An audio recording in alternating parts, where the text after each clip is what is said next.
pessoal, sejam bem-vindos ao Pré-ENEM SCAC. Eu sou o Cabo Tel e venho desejar a vocês uma ótima aula. Vamos fazer especificamente uma questão que caiu no ano de 2021, tá? Ou seja, uma questão bastante atualizada. Não se preocupem muito se às vezes a gente vê uma questão de 2012, 2010, etc. Por quê? Essas questões estavam até então num banco de dados, ainda estão na verdade, e elas são giradas e caem dependendo do ano e tal, dependendo da vontade da banca, etc. Essa daqui foi do ano passado, então é bem provável que esse ano tenha algumas coisas muito parecidas com essa. Como eu disse, vai haver algum tipo de mudança, mas essa mudança não será radical, então a gente pode andar bem seguro aqui, né, nessa parte aqui, porque a gente não vai estar fazendo nada em vão, tá? Então podem ficar tranquilos que esse exercício aqui que a gente está fazendo, seja das questões um pouquinho mais antigas, seja dessa questão aqui, não vai acarretar nenhum tipo de prejuízo na prova pelas mudanças que não vão ser mudanças radicais, as mudanças vão ser colocadas aos poucos. E também a gente não teria nem como fazer uma questão do jeito que vão ser as questões agora, que serão só questões inéditas, porque a gente não tem bola de cristal, então não daria para saber como é que seriam as questões exatamente. Vai haver mudanças, mas não será nada muito grande assim, podem ficar tranquilos, tá? Então ele está dizendo, linguagens, códigos e suas tecnologias, e aí ele vai dizer, a questão 6 a 45, porque quando você está fazendo a prova, você tem que saber mais ou menos quando começa uma e quando termina outra, porque vamos supor que você é um cara que você é melhor nas linguagens, então você está fazendo linguagens, às vezes aí depende, cada um tem seu critério, às vezes o cara quer fazer primeiro a que ele acha que ele vai bem, e aí depois ou um quer fazer por último, aí vai do critério de cada um, mas de toda forma, você pode ser capaz de escolher qual que você vai fazer, e aí você precisa saber qual começa e qual que termina, tá? Então essa daqui foi a primeira questão. É uma questão que trata de um assunto que sempre cai também, sempre, que para mim é ótimo, que eu gosto muito, que é um assunto sempre relacionado à astronomia e etc. Então esses assuntos sempre caem, como eu disse, é porque é um assunto que também vai gerar pouca polêmica. Porque por mais que você não goste, não seja fã de astronomia, essas coisas, eu dificilmente acho que você vai ficar com raiva ou xingar pelo fato de ter caído uma questão disso. Então a banca sempre tenta colocar coisas que vai dar menos problema, digamos assim, tá? Então, ó. Um asteroide de cerca de 1.000 metros de diâmetro, viajando a 288 mil quilômetros por hora, passou uma distância insignificante, em termos cósmicos, da Terra. Pouco mais do dobro da distância que nos separa da Lua. Quero chamar a atenção aqui, senhoras e senhores, para esse sinal gráfico, que é o nosso querido, maravilhoso, idolatrado salve, salve, travessão. Nós estamos acostumados a usar o travessão sempre naquela regra lá que nós aprendemos na terceira série, lá com a professora Esperança, lá com a professora Dilamar, que ela dizia pra gente o seguinte: isso aqui é para nós começarmos um diálogo, a gente está conversando aqui, tem dois cabuquinhos conversando, a gente usa isso. É verdade? É verdade. Mas existem outros usos para o travessão, e um desses usos, senhoras e senhores, é exatamente o que está aparecendo agora, que é um uso equivalente ao uso dos parênteses ou da vírgula. Então, às vezes você vai ver, e muitas vezes você vai ver, dentro dos textos, você vai ver trechos isolados por travessão, e esses trechos isolados por travessão têm a mesma função sintática de que se fosse uma vírgula aqui em cima ou se fosse um parênteses aqui embaixo, tá? Então, eles vão ter o mesmo uso, vamos dizer assim, tá? Então, aqui em termos cósmicos, seria uma explicação, tá? Depois ele segue dizendo, segundo os cálculos matemáticos, o asteroide cruzou a órbita da Terra e somente não colidiu porque ela não estava naquele ponto de interseção. Se ele tivesse sido capturado pelo campo gravitacional do nosso planeta e colidido, o impacto equivaleria a 40 bilhões de toneladas de TNT, ou equivalente à explosão de 40 mil bombas de hidrogênio, conforme calcularam os computadores operados pelos astrônomos no programa de exploração do Sistema Solar da NASA. Se caísse no continente, abriria uma cratera de 5 quilômetros no mínimo e destruiria tudo que houvesse num raio de milhares de outros. Se desabasse no oceano, provocaria maremotos que devastariam imensas regiões costeiras. Enfim, uma visão do apocalipse.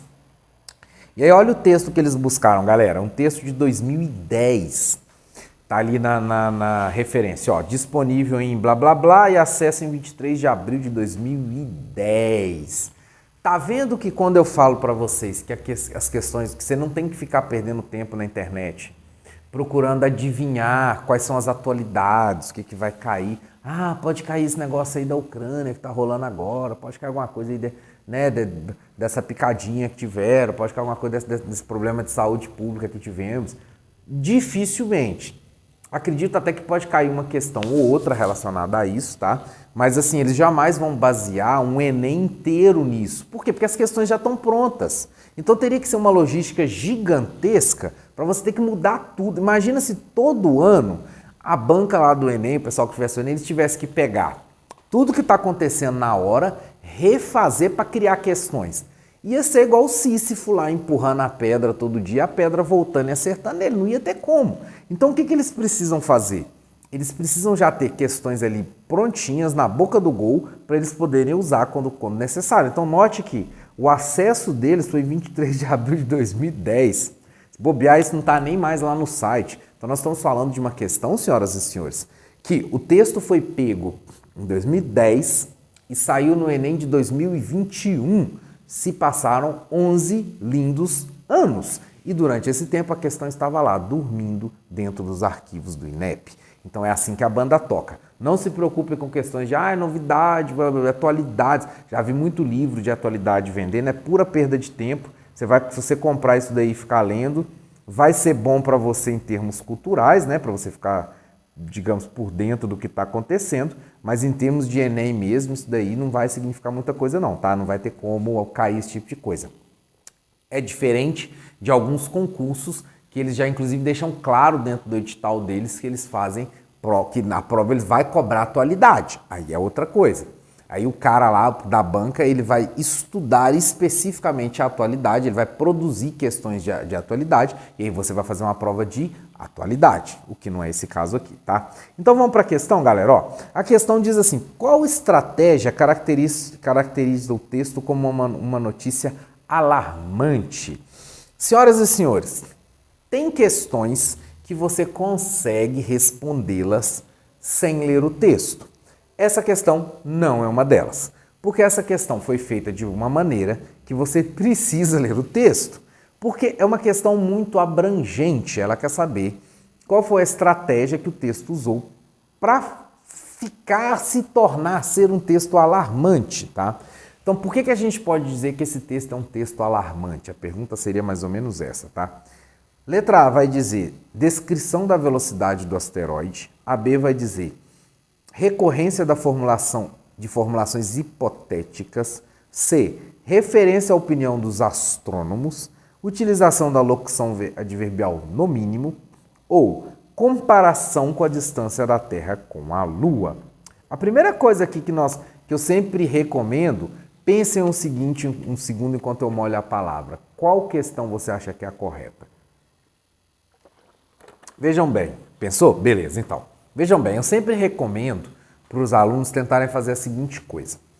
Diante de uma questão, né, ao invés de você já ir direto e já marcar certa, tenta eliminar pelo menos uma. Por quê? É uma questão estatística. Se você tem 5 questões, você não sabe nada, eu te dou uma prova de japonês, se você não sabe nada. Se você tem 5 opções, você tem 20% de chance de acertar alguma coisa. No puro chute, mesmo sem saber ler japonês. Porém, se você for capaz de eliminar uma dessas questões, a sua 25%, a sua 20% de chance já virou 25%, você já aumentou a sua chance de acertar a resposta. Então, o que eu recomendo? Tenta eliminar pelo menos uma. Pelo menos uma, tá? Então, aqui, ó, por exemplo, vamos pegar a letra E. Comparação com a distância da Lua à Terra. Vocês acham mesmo que isso faria uma notícia ser alarmante ou não? Porque a pergunta é, qual estratégia caracteriza o texto como uma notícia alarmante? Então, quando o cara vai lá no texto e te fala a distância da Terra para a Lua, isso vai deixar você apavorado? Isso vai te deixar alarmado? Faz o texto ser classificado como um texto alarmante? Obviamente não. Obviamente não. Então, obviamente, essa E aí a gente já pode chutar, porque com certeza não é ela. Outra coisa que ali você poderia até pensar seria o no mínimo, né? Se ele vai lá e diz assim, isso abriria, como é que é o texto aqui? Abriria no mínimo, aí fala lá, abriria, como é que é? Deixa eu estou procurando aqui, ó. No mínimo destruiria tudo num raio de milhares de outros quilômetros. Aqui, às vezes, nessa letra D, o aluno poderia ficar confuso. Realmente, se ele está falando que destruiria, no mínimo, tudo que houvesse num raio de milhares de quilômetros, e esse no mínimo aqui, ele me deixa preocupado. Só que pense, não é o no mínimo que te deixa preocupado, na verdade. O que te deixa preocupado, na verdade, é o impacto da coisa em si. Então, se você... Tanto é verdade que vamos pensar o seguinte, quando eles te cobram esse tipo de coisa, se você tirar o que eles te pediram, então vamos supor que você vai ali, a utilização da locução verbal no mínimo. Se você voltar no texto e falar, abriria uma cratera de 5 quilômetros e destruiria tudo que houvesse no raio de milhares de outros. Você tirou no mínimo e mesmo assim o texto continua sendo um texto alarmante. Então, se você tirou no mínimo e o negócio continua sendo alarmante, então o problema não é o no mínimo, porque se você leu lá e tirou no mínimo, então não é o no mínimo que está fazendo o negócio ser alarmante. Concorda comigo? Então, obviamente, aqui nós já podemos também excluir a letra D. Vamos na letra A descrição da velocidade do asteroide. Sim, isso aí poderia ser um problema, tá? Poderia ser um problema. Só que para ser um problema, não adiantaria, porque se você fala para a pessoa tantos 1000 km por hora, mas se isso não fizer nenhuma diferença prática, as pessoas não vão ficar alarmadas, tá? Claro que se você entende um pouquinho, você sabe que quanto mais rápido o asteroide tiver, quanto mais rápido o objeto tiver na hora do impacto, pior vai ser o resultado. Mas você tem que ter uma certa noção do negócio para você saber assim, tá? Então vamos deixar isso aí meio na fogueira, tá? Meio em banho-maria, tá? Agora vamos ver a C. Referência à opinião dos astrônomos. Poderia ser também, né? Só que isso daqui seria muito mais uma coisa para dar peso no texto, tá? Seria muito mais uma coisa para te mostrar que o texto é verdade, tá? Porque você tem um astrônomo que está dando opinião técnica sobre a coisa, então seria muito mais algo que ia dar peso ao texto do que algo que ia te deixar alarmado, concorda comigo? Porque o que ele está te perguntando é qual que é a estratégia que te deixa apavorado. Então, se tem um especialista falando, ele vai confirmar aquilo que a matéria está dizendo. Então, isso aqui não é. Então, ficamos com a B, senhoras e senhores. Ó, recorrência de formulações hipotéticas, que é o que ele diz lá. Abriria uma cratera, faria maremotos. São justamente essas hipóteses terríveis, tenebrosas, complicadas, preocupantes, que fazem com que o texto seja alarmante. Então percebam, senhoras, senhores e senhoritos, que não é uma questão difícil. Assim, você pegar e falar, meu Deus, o que eu faço? Não é uma questão difícil. Não é. É uma coisa assim que você consegue fazer. Claro, aqui também eu gastei muito tempo lá no Enem, você não vai poder gastar esse tempo todo. Você vai ter que meio que bater o olho na questão assim e já conseguir descobrir qual que é a resposta, tá? Mas assim, uma questão que se você mantiver a calma, é uma questão que se você tiver consciência de fazer essa leitura pausada, essa leitura tranquila e excluindo aquilo que não pode ser, a gente consegue perceber que não é nenhum bicho de 7 cabeças, tá? Então agora vamos ver a questão 7.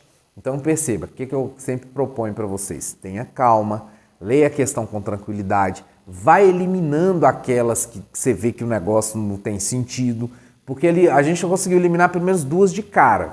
Então imagina, sua chance você ia ter que chutar entre 3, se fosse o caso. E vai por mim, vai ter alguma questão ou outra que você vai ter que chutar. Você não vai saber tudo no Enem, não tem como. A prova é muito grande, os conteúdos são grandes demais e o tempo é pequeno demais. Então vai ter alguma coisa que você vai ter que chutar.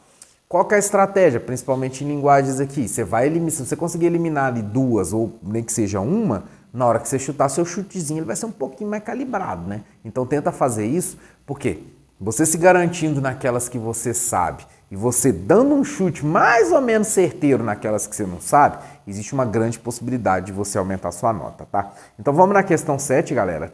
A questão 7 é a draga. A gente não sabia se aquela draga tinha nascido ali no porto como um pé de árvore ou uma duna. E que fosse uma casa de peixes, meia dúzia de loucos e bêbados moravam dentro dela, enraizadas em suas ferragens. Dos viventes da draga era um dos meus amigos, Mário Pega Sapo. Quando Mário morreu, um literato oficial, um necrológico caprichado, chamou-o de Mário Captura Sapo. Ai que dor! Ao literato cujo fazia-lhes nojo a forma coloquial. Lembrando o que é uma forma coloquial, senhores, senhoras e senhoritos. A forma coloquial é a forma de fala, a forma do diálogo normal do dia a dia, do colóquio, do bate-papo. Então, quando a gente fala linguagem coloquial ou diálogo coloquial, frase coloquial, nós estamos dizendo a seguinte coisa: é do jeito que a pessoa fala, sem formalismos, tá? Então, o que ele diz? Queria capturar em vez de pega, para não macular, SIC, a língua nacional lá dele. Vocês já devem ter visto algumas vezes esse SIC, tá? Em alguns textos aí, principalmente texto de jornal, tá? Eles utilizam muito esse SIC. Espero que vocês saibam, mas os que não sabem, esse SIC significa desse jeito mesmo, tá? Porque às vezes você vai lá no texto e escreve alguma coisa, por exemplo, o jornalista vai lá e dá uma informação errada, porque é o que o jornalista vive fazendo, mas vamos supor que ele vai lá e dá uma informação errada dentro da fala de alguma pessoa, né? Diz lá, o presidente de tal país falou que a capital do Japão é Madrid. Aí coloca SIC. Abre aspas, a capital do Japão é Madrid. Aí o jornalista vai lá e coloca SIC. Por que ele está querendo dizer? Foi assim mesmo. O erro não foi meu, o erro foi de quem falou. Pelo amor de Deus, não vai pegar isso aqui e começar a colocar isso na sua redação. Não é isso que eu estou dizendo, tá? Então não é para você inventar moda na redação, chegar lá e falar assim, eu escrevi errado, eu vou colocar SIC. Foi assim mesmo. Não é isso que eu estou dizendo. Eu estou dizendo que dentro dos textos vai aparecer esse tipo de coisa e você tem que ter consciência que esse SIC significa é desse jeito mesmo, é assim mesmo, tá? Então, a língua nacional lá dele, da velha draga. Abrigo de vagabundos e de bêbados, restaram as expressões estar na draga, viver na draga, por estar sem dinheiro, viver na miséria. Que ora ofereço ao filólogo Aurélio Buarque de Holanda, para que registrem seus léxicos, pois que o povo já a registrou. Então nós temos aí Barros M, gramática expositiva do chão, poesia para todos, Rio de Janeiro, blá, blá, blá. Por que eu estou falando disso? Que você sempre tem que tentar ler ali naquelas partezinhas pequenininhas ali a referência de onde que o negócio veio. Por quê? Que nós estamos diante de um texto que é do Manuel de Barros, ou seja, gramática expositiva do chão. Então é um texto que é um texto poético. Então nós estamos diante de um texto, senhoras e senhores, que não é um texto jornalístico, por exemplo, que não é um texto que a pessoa está fazendo um artigo científico, por exemplo. Tanto é verdade que no final aqui ele fala que está oferecendo ao Aurélio, né, que é a referência para as palavras em português, que é o dicionário que tem mais fama, para que ele registre a palavra desse jeito. Mas se trata, não se trata, obviamente, de um conselho técnico, entenderam? Então, assim, o fato da gente saber que quem escreveu esse texto é um poeta, isso nos faz entender que esse texto não está dando um conselho técnico, é um conselho artístico, é um conceito poético, ok? Então, o que ele vai dizer é o seguinte, ó, ao criticar o preciosismo linguístico do literato e ao sugerir a dicionarização das expressões locais, o poeta expressa uma concepção de língua que... Então perceba, a pergunta, a gente tem que prestar muita atenção na pergunta, tá? A pergunta já te dá a linha mestra daquilo que você tem que fazer. A pergunta já te diz que ele está criticando o preciosismo linguístico do literato e que ele está sugerindo a dicionarização das expressões, tá? Isso aí é fato, ele já está dizendo que é assim, você não pode discordar disso, porque a pergunta já falou que é. Ah, professor, mas não acho que seja preciosismo, eu nem acho que ele está achando que é um preciosismo. O problema é seu, a pergunta já falou que é assim, você vai concordar que é assim, tá? Não inventa moda não. Então a pergunta já está te falando que é isso, já está te falando que ele sugeriu a dicionarização das palavras, aí pode ter um que diga assim, ah, mas ele é um poeta, eu estou achando que isso aqui, ele não quis dizer isso não, hein? Ele quis dizer sim, tá? Porque a pergunta diz que é. Se você entendeu como forma diferente, beleza, não tem problema, porque afinal de contas não é uma poesia, você pode entender de qualquer forma que você quiser. Mas aqui a gente precisa, quer dizer, que você quiser não, né? Também tem lógica, você não vai falar que essa poesia aqui está falando de dinossauros da Austrália, pelo amor de Deus, é claro que não, né? Então, claro que assim, dentro das linhas que está ali, você pode dar uma certa viajada na maionese, principalmente num texto literário. Mas aqui ele já te dá a linha mestra daquilo que você tem que entender, tá? E ele diz, ó, O poeta expressa uma concepção de língua. O que é uma concepção? É um modelo, uma mentalidade de língua que contrapõe características da escrita e da fala, ironiza a comunicação fora da norma padrão, substitui regionalismos por registros formais, valoriza o uso das variedades populares, defende novas regras gramaticais. Ok, senhores, senhoras e senhoritos, vou usar o mesmo critério que eu usei agora há pouco na questão 6, eu vou usar agora também na questão 7, que é o seguinte critério. O que eu tenho que fazer aqui? Qual é a primeira coisa que eu tenho que fazer? Localizar pelo menos uma que eu considere uma questão ruim, que não tem nada a ver, e aí essa questão eu vou cortar ela, eu vou tirar ela do meu radar, não vou mais me preocupar com ela, vou tentar saber só pelas outras qual que é a correta, tá? Então ele diz assim, ó, vamos pegar a última, defende novas regras gramaticais. Se você voltar no texto, ele vai dizer assim, ó, ofereça ao filólogo Aurélio Buarque de Holanda para que se registrem seus léxicos, pois que o povo já as registrou. Essa aqui poderia te deixar confuso. Por quê? Ele está defendendo que essa nova palavra deveria ser colocada no vocabulário, no vocabulário, né, no léxico, no dicionário, porque é uma palavra que o povão já usa. Agora perceba a confusão. Aqui está te perguntando sobre regras gramaticais. Meu filho aqui não está falando sobre a regra da gramática, ele não está dizendo assim. Ao invés de falar você vai, ele está dizendo você vai, por exemplo. Ou, ao invés de falar eles vão, ele está dizendo para você falar eles vai. Porque aí seria uma mudança de regra gramatical, de você mudar o verbo, de você tirar o singular e o plural. Aí seria gramatical. Aqui não é gramatical. Aqui é simplesmente acrescentar uma palavra. Ele não está pedindo para mudar a gramática, tá?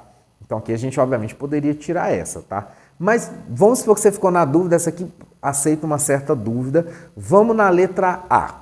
A letra A está dizendo assim, contrapõe características da escrita e da fala. Então, ou seja, ele está dizendo aqui que ele está fazendo a briga, né? Está fazendo a balança entre o que foi escrito e o que foi falado.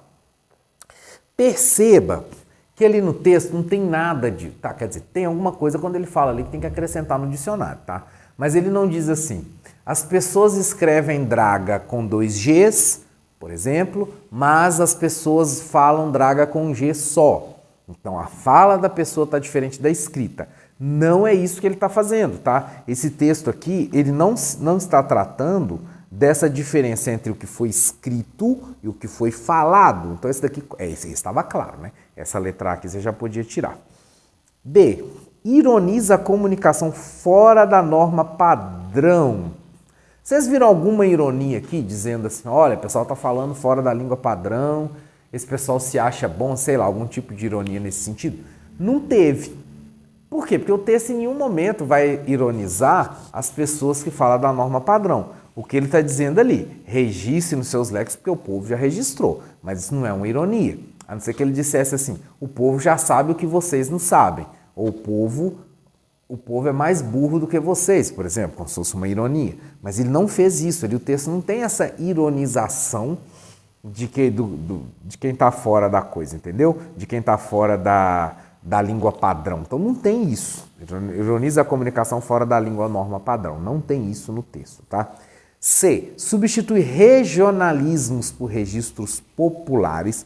Essa aqui também você poderia ter um pouquinho de preocupação, porque quando você volta lá no texto, tá? Ele ali fala, quando eu morava lá em tal lugar, aí tinha uma árvore, mas também tinha uma draga, mas não sei. Aí você poderia falar, putz, podia ser um regionalismo aqui, hein? Só que aí nós temos que lembrar o seguinte, senhores, senhoras e senhoritos.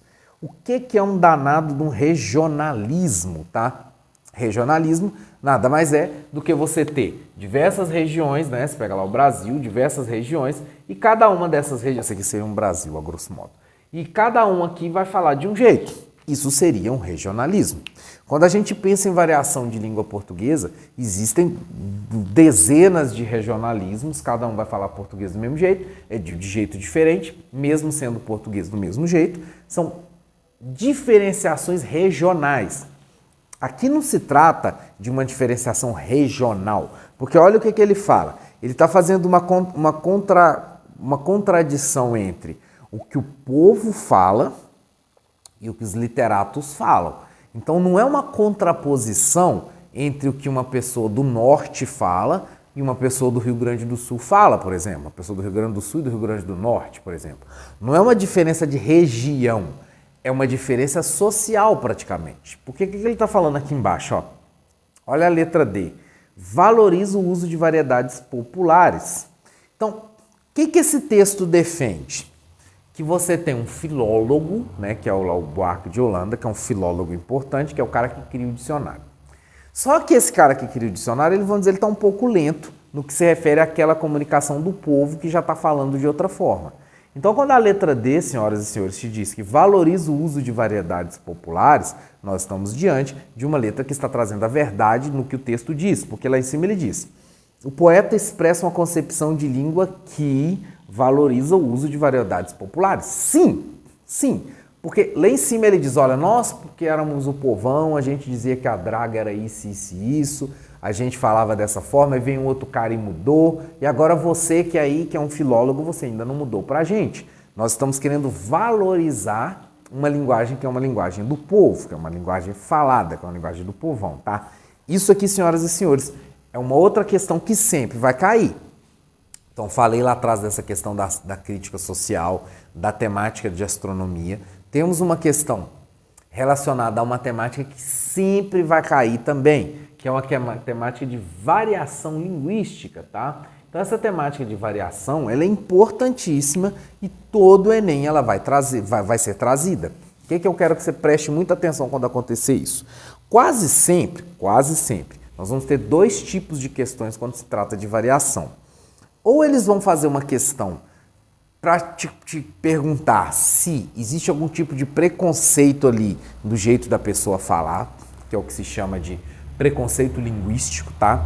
Porque como a língua ela é estratificada e nós temos cada grupo social fala de um jeito, você vai ter algumas variações da língua que são mais estigmatizadas e você vai ter algumas variações de língua que não são estigmatizadas. Então é claro que existe uma diferença de valor social. Aqui no curso, por exemplo, a gente tenta ao máximo possível usar a variação culta do português, que é a variação que se optou pela padrão, mas existem outras. Eu poderia estar aqui, por exemplo, falando de um jeito muito mais amineirado do que eu falo, ou um jeito mais relacionado à minha classe social, por exemplo, etc., ou à minha idade. Apesar que a minha idade, às vezes, eu sempre mando uma expressão aqui que vocês não devem nem lembrar. Então, o que acontece?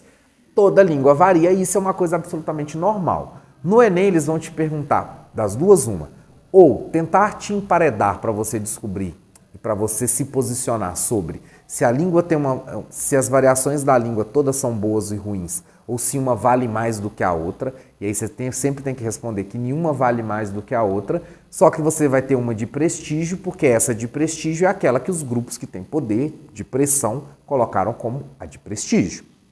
A outra questão que sempre pode apresentar, esse seria um tipo de questão que nós ainda vamos ver aqui no curso. O outro tipo de questão que sempre vai aparecer é esse tipo de questão aqui. Tanto é verdade que você pode ver que ele está dizendo aqui, ó, basicamente essa pergunta na A, se ele fala escrita e fala, então ele está fazendo a diferenciação entre a variação da língua falada e da língua escrita, tá? Quando ele fala, ironiza a comunicação de norma padrão, ele está fazendo exatamente essa diferenciação sobre o poder, né, de quem escolhe a língua padrão e quem não escolhe. Na C, quando ele fala de regionalismos, ele está querendo que você tenha essa noção de que a língua varia por espaço, mas aqui não variou. Na D, aí sim estamos falando de alguma coisa que é o certo aqui pelo texto, que é a variação em termos de povo ou gente culta. De toda forma, é uma questão que ela está te perguntando assim, vamos traduzir essa questão. Ela está te perguntando assim, qual variação esse texto está tendo? De qual variação esse texto está falando? É uma variação regional? É uma variação social? É uma variação de cultura ou não cultura? No final das contas, é isso que esse texto está te perguntando. Então, não esperem, lá quando vocês abrirem a prova do Enem, que vocês verão questões assim de variação, questões assim muito claras do que ele está te perguntando. Então, ele não vai te perguntar, igual nesse caso, Qual que é a variação do texto? Não, eles vão te fazer a pergunta de uma maneira quase que indireta, tentando ao máximo possível misturar alguns outros elementos, porque afinal de contas, se você é capaz de se dar bem numa leitura nesse tipo de forma, que é uma forma mais enviesada, você não teria muita dificuldade se eu tivesse te perguntado com todas as palavras. Tipo, esse texto trata de quê?